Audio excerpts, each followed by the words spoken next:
E aí, pessoal? Oi, oi, oi, para você também. Vamos lá, vamos começar nossa semana 8, né? Última semana da parte 3 do curso. Então a gente vai acabar agora essa parte, digamos, de partícula quântica em campo eletromagnético externo, né? Então está faltando, digamos, o ingrediente especial, que é a questão do spin, e foi isso que a gente ficou por alto na última semana. Vamos tentar salvar a mecânica quântica. Não chamarei vocês de ridículos, porque, devo admitir, foram capazes de chegar até aqui. Esse daqui é a figura certa. Ignora o que estava lá. Esse daqui são os splits. Ele não é que negócio lá, mas a priori, assim, aqui o estado fundamental é o melhor de vida, porque aqui começa a degenerescência maluca. É para que, mesmo para o estado fundamental, a gente acaba a nossa musiquinha, né? Você abriu aqui um split de 2. Então, até o estado fundamental era degenerado, mas ele não é degenerado. Então, aqui tem o ponto principal, então está faltando algum grau de liberdade aqui. Esse é o spin e é a nossa aula de hoje. Bora lá. Então, continuando aqui, repara que esse daqui seria o nosso até para m igual a 0, né, n igual a 1, você tem dois caras, um para cima e para baixo. E a diferença é que tem esse fator, quando você, no outro vídeo eu vou botar o fator 2 aqui, tá errado, né? A diferença entre, até aqui, né, a diferença desse para esse é mais 1 menos 1, então h cortado é b sobre m. Isso vale para todo mundo. A questão, digamos, aqui, é que para bater com o experimento, digamos, a priori que era esse m, esse cara divide 1 para m mais 1, m menos 1. Ok. Só que esse também é m mais 1 e m menos 1. Aí, por exemplo, se você olhar esse daqui, esse em cima e esse embaixo, é porque esse aqui fez um split de 2. Esse para cima e esse para baixo fez um split de 2. Mas você pega esse daqui, ele tem um para cima e um para baixo também, né? Então, na verdade, esse daqui para baixo, ele é degenerado com esse daqui para cima, né? Então, essa aqui é a degenerescência. Você pega um cara com m menos 1, com esse aqui mais 1, ele é degenerado com esse cara aqui que é m mais 1, com esse menos 1 aqui de baixo. Essa aqui é a degenerescência. Ok, isso aqui estava errado no outro vídeo, só para acertar. A ideia dessa semana, basicamente, no segundo vídeo, é tirar isso daqui de uma equação, esse resultado. Então, vamos embora. E aí? Esse campo magnético é para que a gente tirou degenerescência até em estado que nem degenerado era, a priori, né? Digamos, estado fundamental. Então, na verdade, o que está concluindo, até, digamos, a sua própria função de onda estava intrínseco nela, quando essa função de onda descreve um elétron, estava intrínseco uma degenerescência dupla, né? Porque até o estado não degenerado, na verdade, era degenerado, e tinha 2 graus de degenerescência. A gente viu que depois todos os caras abriram em 2, eventualmente eles se podem confundir, ter uma degenerescência entre esses que abrem, né? Mas tudo bem, é a questão do problema. Mas a questão é que a todo mundo abriu em 2. Isso fica muito evidente no caso que não tinha degenerescência nenhuma, né?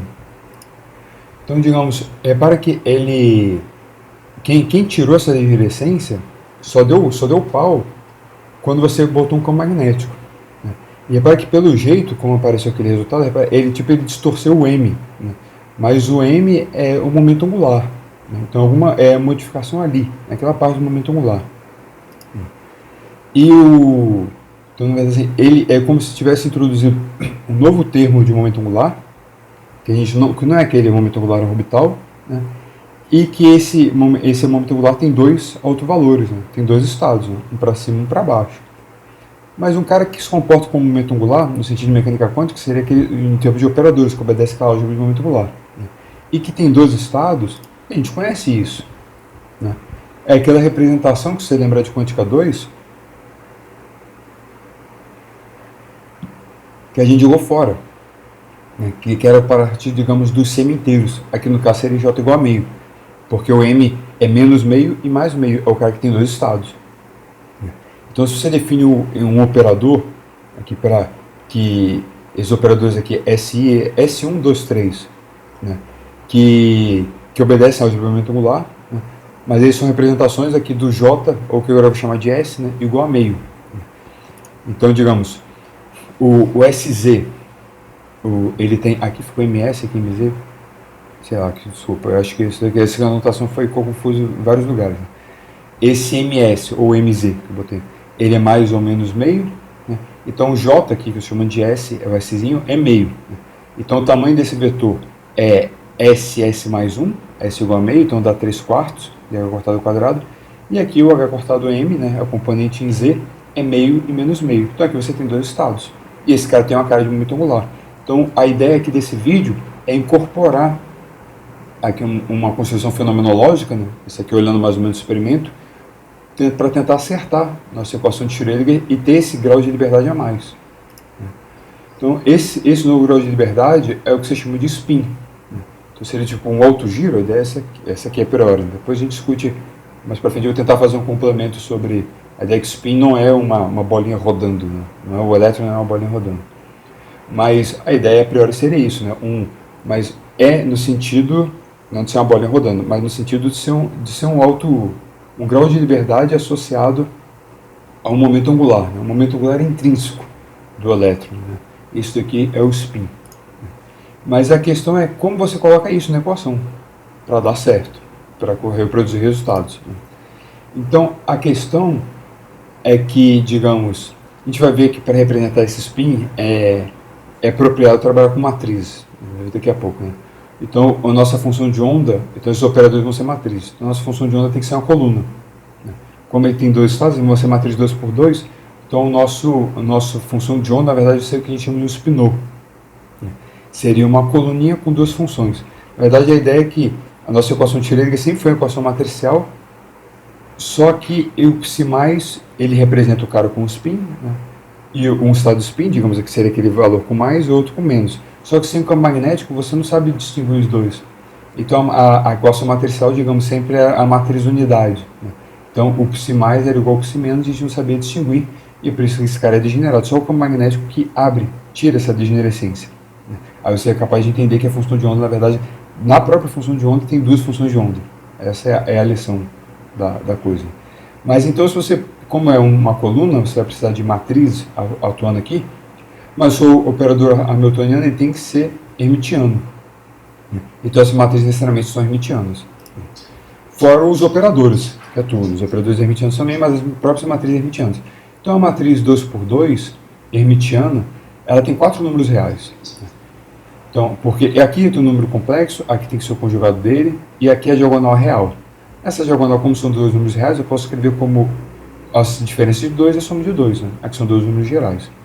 E aqui o número complexo e aqui o conjugado dele. Porque eu fiz assim com mais e com menos, é porque, digamos, esse daqui eu posso escrever como unidade, e todo o resto dá para escrever em termos de matriz de Pauli. Isso aqui vai ser importante que a gente vai usar. Né? Essa aqui é fora a diagonal 1 e 1, multiplicando B, essa é a matriz sigma 1. Aqui menos I e I, multiplicando C, essa é sigma 2. E aqui, desculpa, eu escrevi ao contrário, né? Aqui deveria ser mais e aqui menos, para aqui que ser sigma 3. Ou esse cara é menos de sigma 3. Né? Então aqui eu comi mosca. Então, vamos dizer que aqui é mais e aqui é menos. Mas a ideia é que essas matrizes, 4 matrizes, sigma 1, sigma 2, sigma 3 e a unidade, esse conjunto forma a base para matrizes hermitianas. Né? Qualquer matriz hermitiana dá para escrever como uma combinação linear, com 4 números reais multiplicando essas 4 matrizes. Né? Então, só para, digamos, vamos ver que essa matriz de Pauli, elas realmente, porque eu falei dessa matriz de Pauli como base, porque elas realmente aparecem nesse contexto do spin. Assim, o que seria esse spin? Então, é aquele cara SZ que dá mais ou menos meio, S quadrado, por aí vai, como matriz 2×2, para a gente já tornar aquelas colunas. Né? Então, qual é o elemento de matriz? A gente vai ver que é exatamente a matriz de Pauli. Então, o que seria o SZ? O SZ, nessa base aqui, essa base diagonal. Então, ele dá esse número, só que esse número é meio ou menos meio. Então, ele dá o mais meio, H cortado meio ou menos meio. Então, aqui, quando eu estou botando um MZ e um MZ', aqui vai dar delta MZ, MZ'. Então, a matriz é diagonal, digamos, quando aqui seria meio, aqui é linha em coluna, meio, meio, meio menos meio, menos meio, meio, menos meio, menos meio.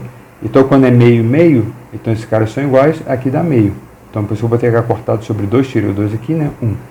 Quando é menos meio, esse cara aqui embaixo. Então, dá menos meio, então eu vou ter aqui menos 1, tirei meio fora. Então esse cara é H cortado sobre 2, sigma 3. Mesma lógica, digamos, para os caras Sx e Y. O Sx, se você lembra, como esse cara é álgebra de momento angular, posso fazer toda aquela construção que você lembra de quântica 2, de operador de S mais e S menos, né, de criação e aniquilação. Então esse daqui aumenta aqui em meio. Isso é um fator de normalização que é H cortado, para esse caso. Então H cortado sai aqui. Opa, coisas da Estadão. Então aqui sai o meio.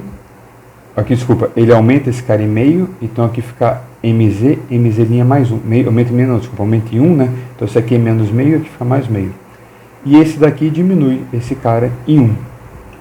Então se aqui for meio, não tem 3 meios, então aqui dá nada, né? Então se aqui for meio, esse daqui sim, meio, ele vira menos meio. E o contrário, né? Se aqui for menos meio, esse aqui transforma em meio, esse aqui dá nada. Então se você for olhar a matriz, né, o termo diagonal é 0, né? Porque diagonal seria quando esse cara é igual a esse, eles nunca podem ser iguais. Agora esse daqui é quando aqui é meio e aqui é menos meio. Aqui é meio e aqui é menos meio, repara que aqui dá certinho, meio, meio. Então aqui dá H cortado sobre 2. Agora aqui embaixo é quando aqui é menos meio e aqui é meio. Então dá esse daqui, dá 1 de novo. Então dá esse daqui e aqui dá 0. Então dá sigma 1, que é 1 fora diagonal. Mesma coisa agora para SY, só que SY é 1 sobre 2i, o S mais menos S menos. Né? Então esse menos i eu botei com mais i aqui em cima, eu botei i dividindo, botei menos i em cima. Então aqui é menos i, aqui é mais i. Então a lógica é mesmo de cima. Então fora da diagonal aqui, esse cara vai aparecer um menos i, sim, e aqui embaixo um mais i. Esse é exatamente o sigma 3. Então deu certo. Então quer dizer assim, o nosso operador spin, o vetor S, esse operador é, na verdade é uma matriz H cortado sobre 2, digamos um vetor matriz de Pauli, né? Componente I é sigma 1, componente 2 sigma, componente 1 sigma 1, componente 2 sigma 2, componente 3 sigma 3. Algumas propriedades, se você não está ligado à matriz de Pauli, física matemática, isso está manjado. Né? Esse produto, né, quando você pega sigma 1 ao quadrado, sigma 2 ao quadrado, sigma 3 ao quadrado, dá matriz de unidade. E se você pega 1 com 2, ele dá I e a outra. Então sigma 1 sigma 2 é I sigma 3. Né? Então 1, 2 é 3, 2, 3 é I sigma 1, e o outro 3, 1 é I 3, 1 é QI sigma 2. Então daqui é óbvio, se você pega, digamos, 1, 2 menos 2, 1, então dá I sigma 3, e o 2, 1, repara que aqui vai ficar epsilon de 2, 1, 3, que é menos epsilon de 1, 2, 3. Então sigma 2, sigma 3 é menos I sigma 3. Então no computador vai somar duas vezes. Né? Esquece a vírgula aqui, isso é errado, né? Então o computador de sigma I sigma J é 2I, digamos, sigma 1, o computador de sigma 1, sigma 2 é 2i sigma 3. Isso vale em geral. Né? Então sigma I sigma J é 2i epsilon JK sigma K. É a obra do vizinho. Então aqui, se você divide todo mundo aqui por 4, esconde 2 aqui, esconde 2 aqui, e aqui fica dividido por 2. Então dá certinho, sabe? Reproduzindo, óbvio, tem que dar, né? Que é a álgebra do momento angular para as matrizes de Pauli. Dizendo que esse cara aqui é H cortado sobre 2 sigma. A matriz de Pauli foi derivada assim, né? No slide anterior. Outra propriedade das matrizes de Pauli é que o traço de todas dá zero. Ixi, é alarme, é tudo. Se o áudio está pegando bem, vai sair tudo. Pelo menos antes o áudio era ruim, não saía essas coisas, né? Então, outra propriedade também a gente vai usar. Essa aqui, espero que se você não derivou, esse cara deriva, acho que eu não pedi na lista, mas faz, me pergunta, eu faço na aula síncrona, né? Que é a exponencial com o número aqui, sigma i, da cosseno desse número, mais i seno desse número aqui com sigma i. Né? Essa propriedade é bem importante. É que esse cara daqui, ele é o gerador de um tipo de grupo de rotação. Né? Então, a questão, esse arcabouço está pronto. Agora, como é que fica a equação dinâmica? Né? Agora, o problema é que eu estou gravando só, não sei quanto tempo tem de vídeo, mas vai ficar grande. Vão ser 3 vídeos essa semana, os 3 vão ficar grandes. Né? Então, a ideia é que a equação de Schrödinger, incorporado o spin, com essa equação matricial, né, é o que a gente chama de equação de Pauli. Né? Então, ela vai descrever partículas quânticas, né, necessariamente com spin meio. Esse aqui no jargão que você diz spin meio, é que aquele J é meio. Então são dois estados. Você pode construir para outros spins, né? Mas o spin meio é o que interessa, né? É o que é físico para a gente. Então, formalmente, a equação de Pauli seria assim: no termo cinético, onde você tem o operador P quadrado, né, você enfia a matriz de Pauli aqui. Então, na verdade, não é o produto escalar de P com P, é o produto escalar de P com matriz de Pauli, né, ao quadrado. Né. Então, vamos ver como é que isso funciona. Mas a gente vai ver que sem campo magnético isso significa nada. Né.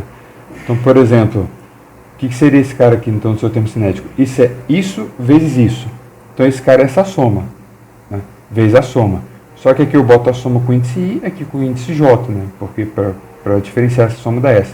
Mas quando eu escrevo assim fica mais adequado, porque repara que esse daqui é matriz, isso aqui é operador, que digamos derivada, mas a matriz tem nada a ver com isso. Né? Então ela sai aqui, essa matriz são números. Então é matriz vezes matriz, operador aqui, operador, derivada vezes derivada. Agora a gente vai usar aquela propriedade. Né? Sigma e sigma j é delta e esse epsilon aqui. Então quando você jogar aqui dentro, repara que P, aqui delta seria a matriz unidade, né? Então vai ficar a matriz unidade multiplicando P ao quadrado. Só que nesse segundo termo, acho que eu não explicitei, deixa eu ver, não. Ele, repara que aqui, esse cara daqui, assim, ele, a matriz aqui, essas matrizes, o índice I, a soma está certa aqui? Aqui eu comi mosca, alguma coisa. Epsilon I, JK, não, tá certo. A questão, digamos aqui, que você está somando esse aqui, ok, só que esses caras são simétricos. Não interessa a ordem, PI, PJ, P com P comutam. Mas sigma, digamos, você pode ver aqui, né? Se você troca I e J de lugar, esses caras trocam de... Ah, agora eu entendi, aqui está o erro, né? Aqui, desculpa, isso aqui sigma e sigma J não faz sentido. Isso aqui é sigma K. Aqui é sigma K, agora está certo. Aqui é sigma K, esse K soma, o I e J somam aqui. Então ignora essas duas matrizes aqui no meio, olha aqui I e J. Aqui é antissimétrico, quando você troca o índice, aqui é simétrico. Então necessariamente isso aqui é zero. Se isso não é trivial para você, eu vou fazer essa conta, esse argumento mais vezes e explico melhor daqui a pouco. Porque aqui eu vi que eu não fiz um negócio mais bonitinho separado. Então beleza, quer dizer assim, esse termo daqui não deu nada, contribui nada, continuou P ao quadrado, né, só multiplicando a matriz unidade.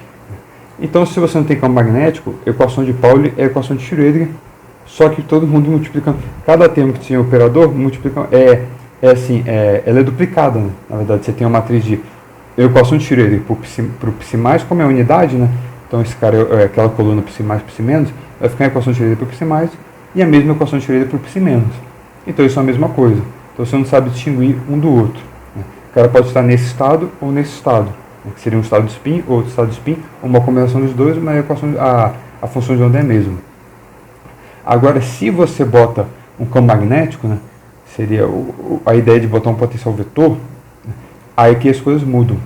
Porque a gente vai fazer aquela mesma lógica, botar a matriz de Pauli, só que você tem que fazer o acoplamento mínimo. Né?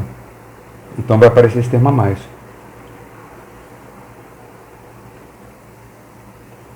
Então a lógica da equação de Pauli é essa aqui. Parece o sigma, vetor, produto escalar com tudo isso, ao quadrado. Agora esse termo novo, complicadinho, vamos dar uma olhada nele separado. Mesma lógica, né? Sigma I, aqui soma todo mundo em I, aqui soma todo mundo em J, e vamos fazer de novo aquele sigma I, sigma J. Espero que agora eu tenha escrito certo. Então aqui todo mundo com I, todo mundo com J, sigma I, sigma J. Agora, ainda bem, escrevi certo. Então, aquele sigma I, sigma J é delta I, J, I, epsilon I, JK, sigma K. E aqui só repetir. Agora eu vou começar a aplicar. O que eu fiz aqui, para que esse termo, o delta I, J, já peguei aqui todo mundo, vai dar esse cara aqui ao quadrado. Que é o termo que a gente tinha sem a matriz de Pauli. Né, o termo usual. E agora aqui o resto vai aparecer a ideia do spin.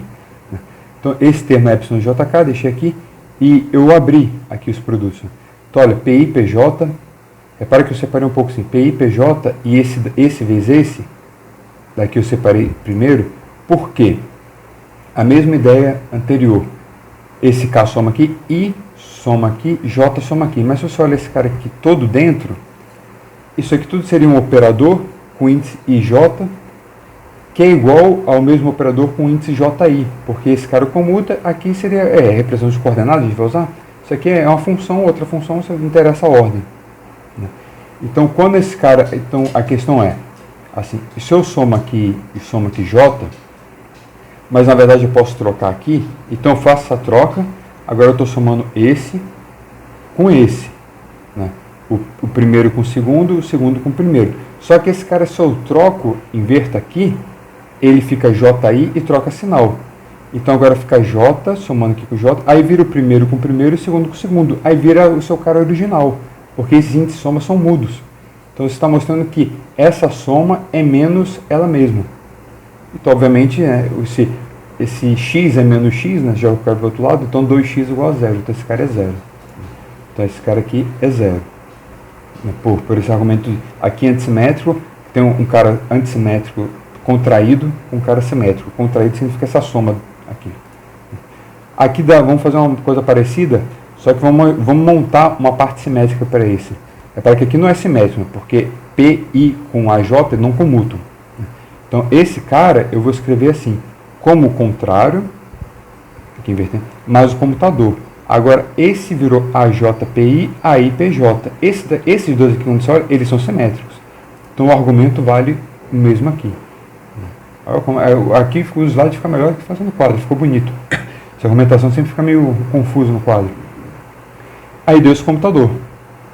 O comutador, você sabe, o comutador de P com uma função de x qualquer, aqui se fosse um vetor P, né, seria menos I cortado, aqui é o PI, então é menos I cortado derivada I do que aparece aqui. Então esse cara é só você usar a representação de coordenada. Então tudo essa parafernália ficou esse cara ao quadrado, esse aqui epsilon I JK, aqui para que tem um I, e aqui vai vir um menos I. Desculpa, agora está passando um helicóptero. Meu Deus, acho que aqui eu errei. Deixa eu ver se vai dar ajeitado. Errei, né? Aqui, esse cara tem um menos I, aqui tem um I, aqui é mais, aqui não tem I. Veio esse H cortado, beleza? O sigma estava aqui, aí o que eu fiz aqui? Escrevi o sigma aqui e inverti duas vezes K, uma, duas. Então eu troco sinal 2 vezes, não troco sinal nenhum. Então ficou epsilon, deixa eu botar aqui antes, né? Epsilon K I J, é o que deu aqui, derivada I A K. Aqui está errado também. Derivada I A, só copiando o GR, né? A J. Esse cara aqui é I e aqui J. Por quê? Epsilon K I J, derivada I A J, é o componente K do rotacional. Ou seja, o componente K do campo magnético, que é o rotacional de A. Então esse aqui é o produto de sigma com B. E aqui é mais. E aqui eu acho que eu errei de novo. Aqui não continua o erro. Aqui é mais H cortado sigma B. Esse é o carinha novo. Então, esse carinha aqui, né, para montar o spin, lembra que o spin é H cortado sigma sobre 2. Então, multipliquei e dividi por 2. Então, esse cara é 2 vezes o spin B. Agora aqui eu acho que eu botei certinho. Então, só que esse é o termo só que vem dali, né? Você ainda tem que botar os caras que multiplicam, né? Então tem um menos, um Q e um M, que vem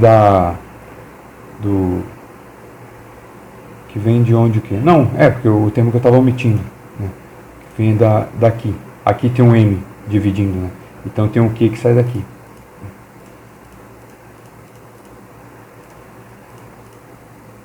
Aqui, esse menos Q, depois que eu omiti. Então aqui vem um sinal de mais, que aqui está errado, mas aqui tem um menos Q, e isso tudo divide por 2M. Então aqui tem um menos Q, e aqui divide por 2M. Aqui, como tinha um fator 2, lembra que veio, cortou. Aqui está certo. Então a construçãozinha faz direitinho lá, que vai dar certo.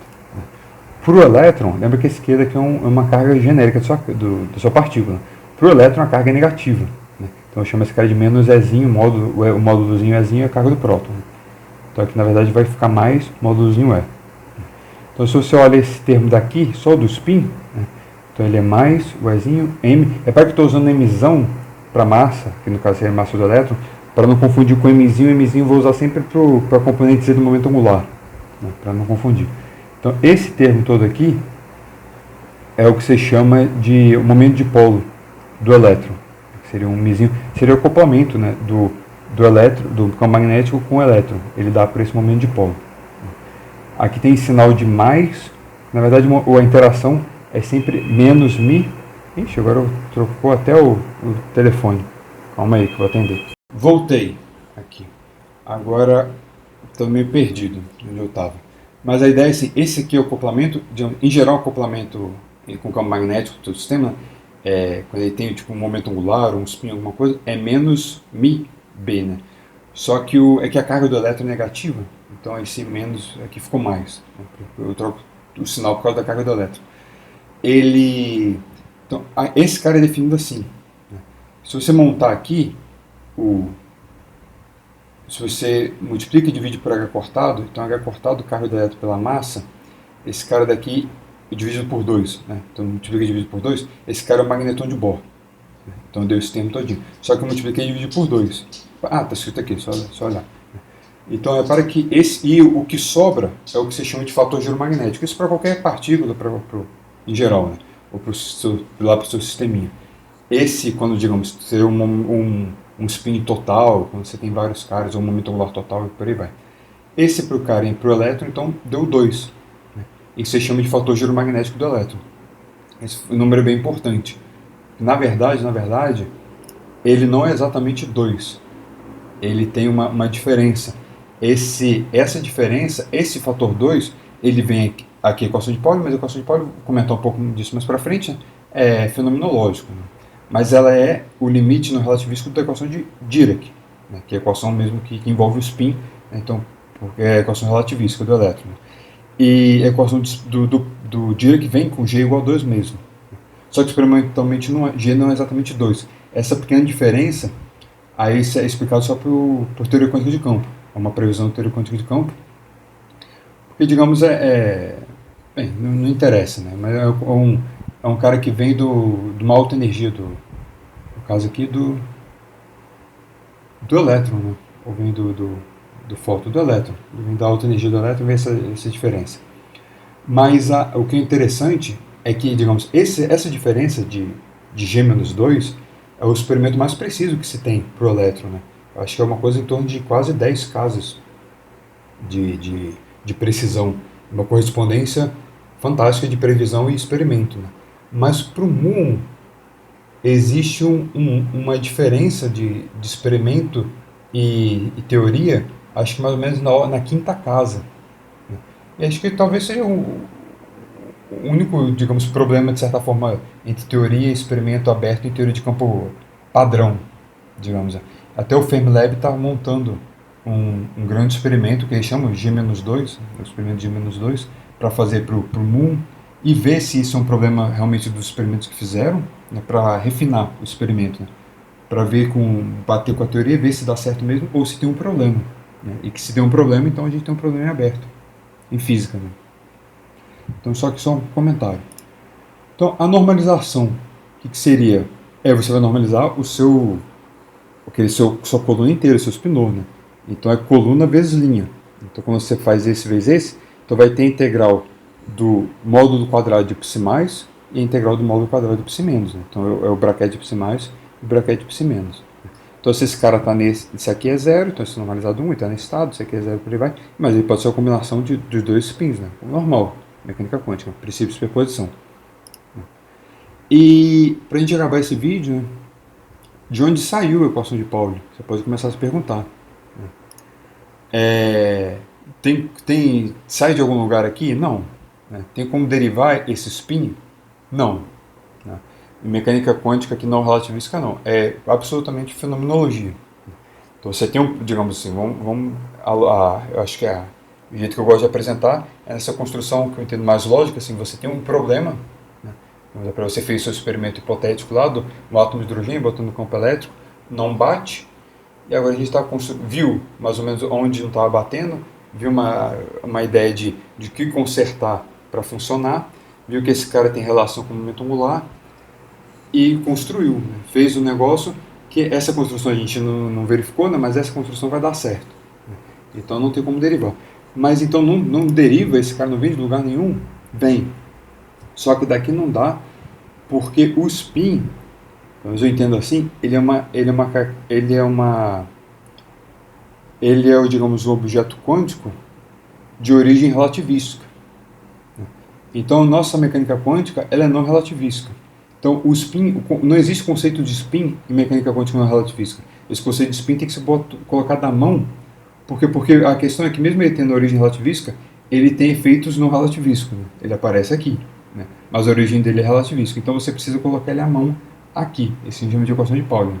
Mas para você ver esse cara aparecendo, você precisa começar de uma teoria relativística, aí lá que seria a equação de Dirac. Lá o spin está incorporado, o spin faz sentido lá, na própria construção da teoria, né, que a gente não vai discutir aqui. Quando você toma um limite não relativístico da equação de Dirac, você chega nessa equação de Pauli. Aí sim, essa seria uma derivação. Então, a priori que não dá para fazer vice-versa, né? Aqui não dá para tirar o spin do cara não relativístico, porque a origem dele é relativística. Às vezes tem gente que fala que isso não é muito verdade, atribui ao Feynman uma frase dessa, que spin não é necessariamente relatividade, porque a equação de Klein-Gordon relativística não tem spin. Não sei se ele falou isso, mas eu não concordo com isso não. Porque a equação, mesmo a equação de Klein-Gordon, que seria a equação, ela tem spin, né? Porque ela é uma equação, porque o spin, digamos, quando você junta relatividade e mecânica quântica, esses dois princípios, o seu grupo de simetria, que seria o grupo da relatividade, né, ele incorpora, ele te dá o spin. Então, toda a teoria quântica e relativística que descreve uma certa partícula, essa partícula tem spin. Mas esse spin, ele inclui o valor zero. Então, a equação de Klein-Gordon tem spin. E um spin previsto pela teoria que é zero. É uma representação para uma partícula de spin zero. Mas é diferente da equação de Schrödinger usual, porque a equação de Schrödinger não é que o cara tem spin zero. É que o spin não tem, existe o conceito de spin. É diferente, né? Então, o Klein-Gordon tem spin, o valor zero. A equação de Dirac tem spin, valor meio. E a equação de Schrödinger não existe spin. Então, ter o spin igual a zero é diferente do conceito não existir. Então, eu entendo assim. Então, toda função de onda relativística tem spin, né? Mesma coisa que a equação de Maxwell, né? A equação de Maxwell é relativística, então ela representa uma partícula quântica, é uma equação de onda, né? Que é associada a uma partícula quântica que tem spin meio, ou spin 1, seria o seu fóton, né? Spin 1 e massa 0. Ok? A ideia vai entender. Então, só que a equação de Pauli é limite não relativístico da equação de Dirac. Então, chega. Vamos acabar com esse videozinho aqui, acho que já ficou um pouco grande. No próximo, a gente vai tentar consertar nossos problemas. Então, a gente vai ver o átomo de hidrogênio agora com essa equação de Dirac, vai ver que vai dar certo. Então, chega. Falou, pessoal. Até o próximo aí. Valeu e fui! Oi, eu sou o Bob. O próximo vídeo será